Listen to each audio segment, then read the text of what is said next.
రిక్తిక home kitchen. ఇవాళ మేము బోడ కాకరకాయ పులుసు చేస్తున్నాము. వాటికి బోడ కాకరకాయలు, ఒక ఉల్లిగడ్డ, పచ్చిమిర్చి తీసుకోవాలి. ఉల్లిగడ్డ కట్ చేసుకోవాలి. ఇలా కట్ చేసుకోవాలి. బోడ కాకరకాయలు ఇలా కట్ చేసుకొని పెట్టుకోవాలి. కొంచెం చింతపండు నానబెట్టుకోవాలి. స్టవ్ మీద కడాయి పెట్టుకోవాలి. 1.5 పావు ఆయిల్ పోసుకోవాలి. కొంచెం జీలకర్ర, ఉల్లిగడ్డ, పచ్చిమిర్చి ఇందులో వేయాలి. కరివేపాకు, కొంచెం మెంతాకు వేసుకోవాలి. అల్లం పేస్ట్,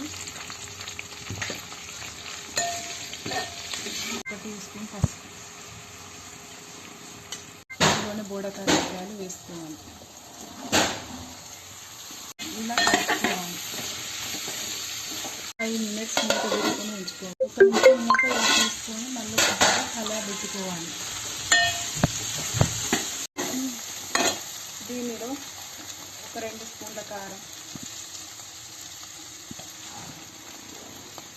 కావలసిన ఉప్పు, అప్పుడు నానబెట్టుకున్న చింతపండు ఇలా తిప్పి దీనిలో పోసుకోవాలి. మనకు పులుసు ఎంత కావాల్సి ఉంటే అంత పోసుకోవాలి. ఒక్కసారి మూత తీసి దీనికి కావాల్సింది కొంచెం మెంతిపిండి, దీనిలో కొత్తిమీర వేసుకోవాలి. దీనిలో ధనియాల పౌడర్ వేసుకోవాలి. ఒక్కసారి ఇలా కలబెట్టుకొని స్టవ్ ఆఫ్ చేసుకోవాలి. కర్రీ అయిపోయింది.